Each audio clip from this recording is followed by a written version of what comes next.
Okay. This is the first example program for the WIMPAVR processor. This first program will load data into the register using this first instruction. It'll load the value 05 hex into register 31. Then, the next instruction will clear the carry bit, followed by a set carry instruction. Then, we will add the value in register 31 to the value in register 31 and add the carry bit if it is set, which it is. Then the next instruction will set the carry bit again. Then we will load more data. We will load the value 01 hex into register 30. The next instruction adds register 30 to register 31 plus the carry if it is set, which it is, and then we'll store the result in register 31. The final instruction is a relative jump to the same address, so this will self-loop indefinitely, indicating the end of the program.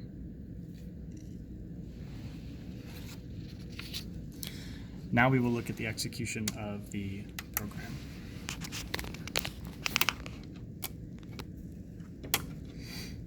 So initially, the processor is in the idle state, and the master switch 17 here is set to off.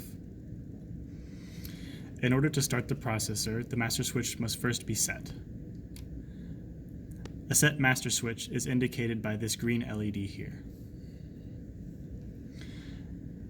Next, to start the processor, we will set the clock. Initially, the processor is in the manual clock mode, indicated by switches 16 and 15. With both switches down, the processor is in the manual clock mode. Thus, the user must provide clock edges by using the key 0 button over here. When pressing key 0, we'll send a clock edge, and this will set the processor into the build state. The build state is indicated by this LED. In the build state, the instruction at the doorstep of the IR can be seen. This is seen by setting switch 14 high. Here we see the first instruction.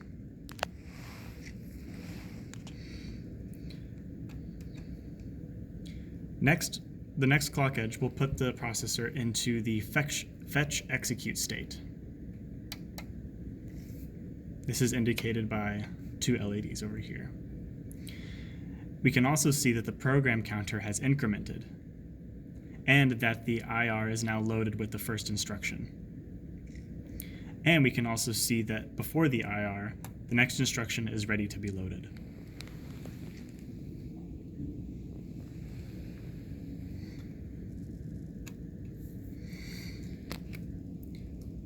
At this stage, we also should be able to see the value that is going to be loaded into the register. The first instruction was a load instruction. So if we look at the register, it's going to, if we look at the data at the front of the register, it should indicate the value that we're loading. We can do this by setting switch 13 high. Here we see the value 05 in hex is going to be loaded into the register.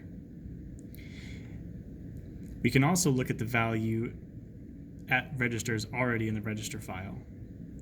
We can do this by setting the bits on this side of the board.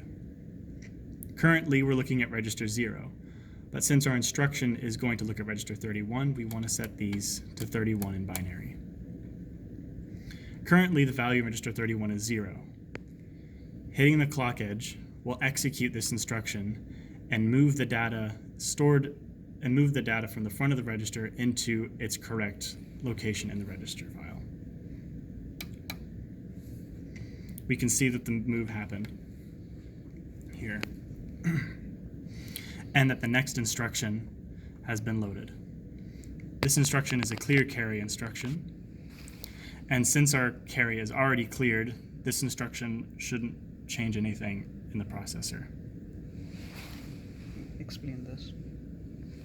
The 00. Mm-hmm. Also, since this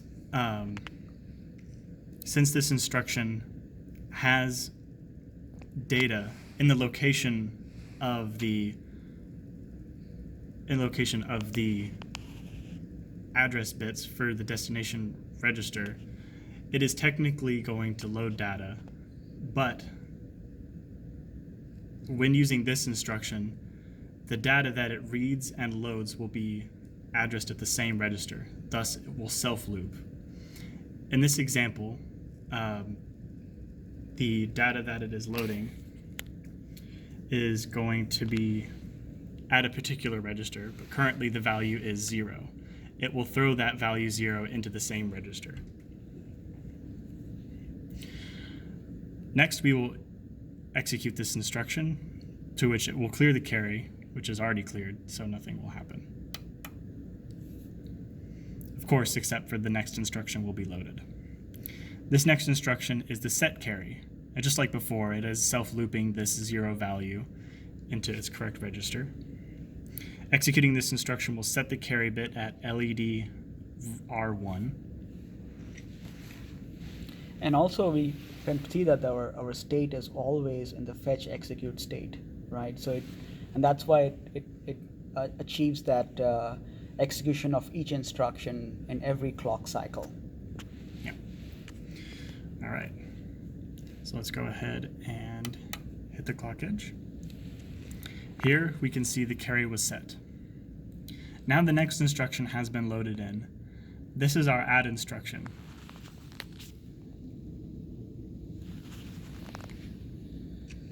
We can switch 13 low to see that our program counter has been incrementing.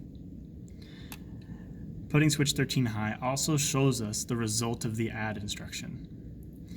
The add instruction added register 31 to itself and added the carry. This would be 5 plus 5 plus 1, which is 11 in decimal, or 0B in hex. And this will store the result in register 31. Currently, the displays are showing the value in register 31. So, if we hit the clock edge, we should see 0B move to register 31.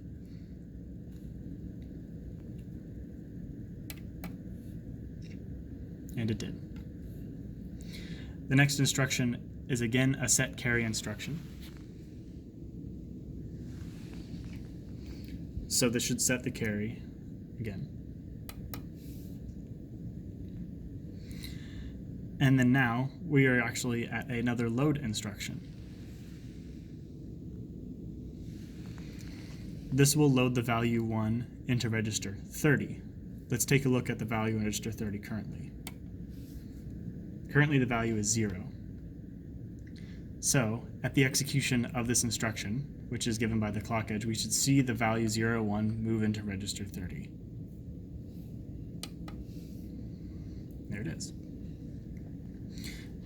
We can look at either register freely, so we can move back to looking at register 31 by switching the register select bits again. We want to do this because the next instruction is another add instruction.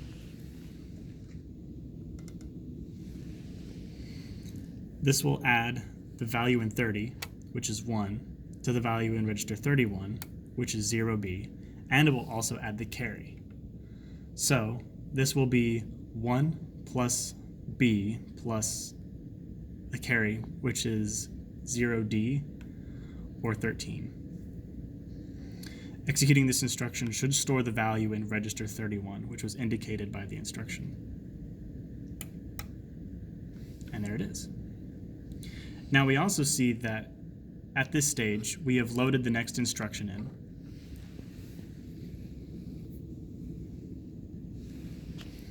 This is our jump instruction. The jump instruction does not change data in the register file. Thus, we want to self-loop again. In this particular instruction, the opcode pointed at register 31, and so we will load the data in register 31 and store it in register 31. Thus, we won't change the actual data in the register.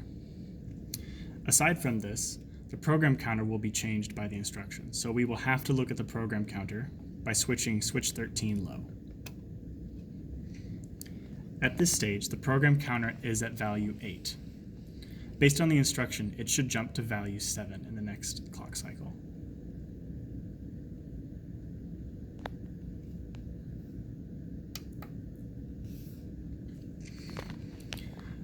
So the program counter has jumped. It has also loaded the next instruction that was stored in the program memory.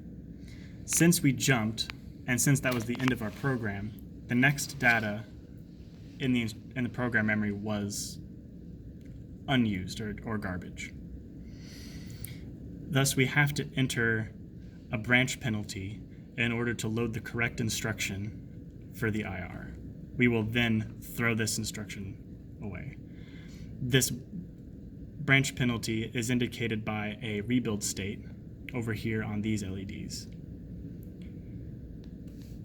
Executing the clock edge should enter us into the fetch execute state again and have the correct instruction in the IR. Now, since we're loading the R jump again, this should execute in the same fashion as it did before, alternating between the fetch, execute, and rebuild states.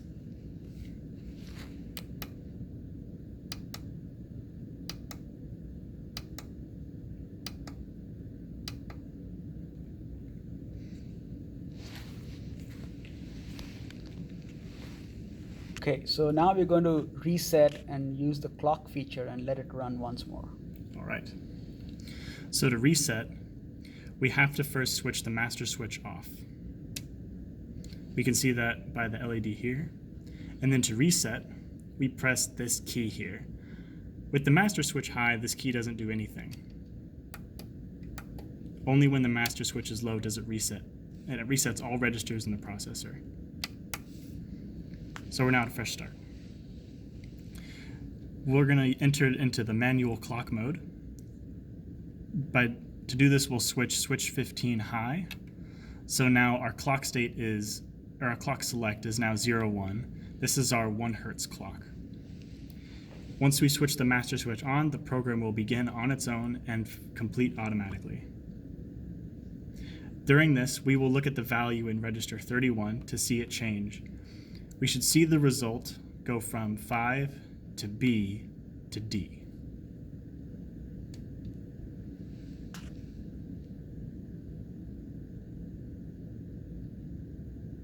We first need to switch this high. There we go.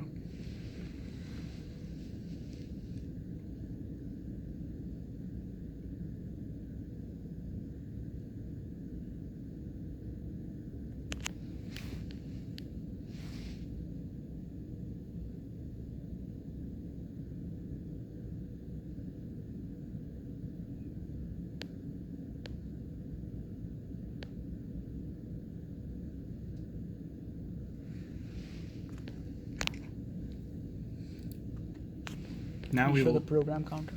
Yep. This is the value of the program counter.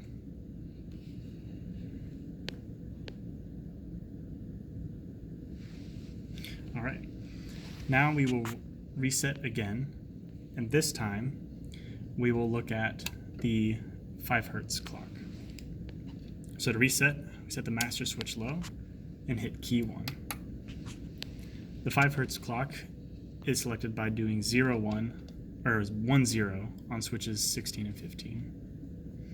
So once we hit switch 17 high, this should execute at 5 instructions per second.